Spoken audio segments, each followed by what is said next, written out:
Welcome to Hickory Run State Park. Right now there's only one star in the sky, and that's our sun, and since we shouldn't stare directly at it, let's mingle a little bit until it gets dark. Oh, here's John Slaughterback, an environmental education specialist at the Hickory Run State Park complex. Let's make some small talk. What do people usually say? What are the reviews? I mean, are people usually walking out here pretty impressed? Oh yeah, it's always a good time. It's one of those things of summer where, you gotta stop what you're doing and just spend the night and look at the stars. Away from a lot of light pollution, it gets pretty dark out here. You know, as a great story about light pollution, the Greater Hazelton Area Astronomical Society president, Scott McAndrews. 10, 15 years ago, there was a massive power outage in the Northeast. After the power lights came on, this is a picture that the guy took. This is what it looked like while the lights were out. That was his sky. He has no sky, he has sky. It's amazing, the difference. And you can see there are just a few stars here, and if you check them out, you can see that's the pattern. McAndrews' talk kicks off our festivities. There is one problem with this party. Clouds. However, Carol Ogershalik has been at her fair share of star parties over her 30-some years with the Society, and she's learned a thing or two about Mother Nature and the universe. Well, I've learned that it doesn't always mean just because there's a nice sky out there that you're going to see something interesting. Sometimes you do and sometimes you don't.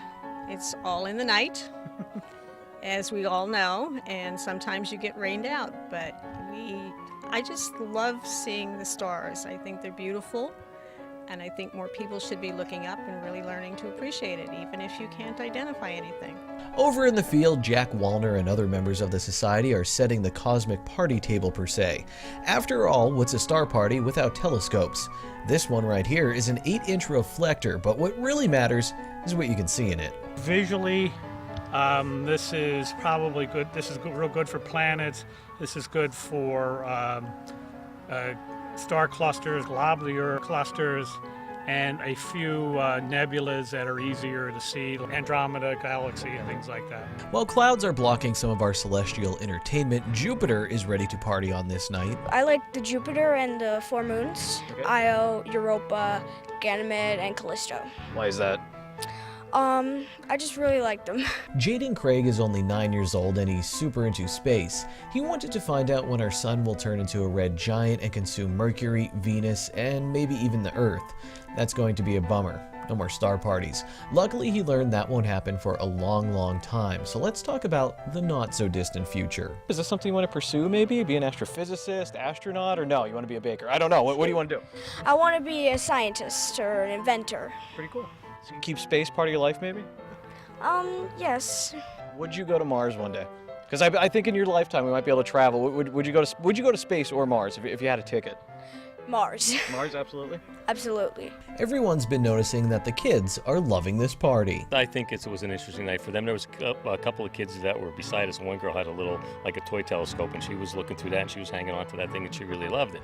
And then there was another couple that they were talking about getting a telescope, so I, gave them a little bit of my advice on if they're going to get a telescope, what to get and what not to get, really, is the thing. What qualifies Lou Onor to dish out telescope advice? Well, he's been into science fiction and science for a long time. He has his own really nice telescope, and bottom line, he just got this amazing tattoo. That's the kind of passion we like to see at a star party. But don't worry, you don't need to get the Big Dipper on Uranus. Sorry, what I meant to say is you don't have to get a tattoo of the Big Dipper or Uranus to come to the next star party in person. Everyone is welcome. Just show up and look up. For SSPTV News, I'm Ken Kara.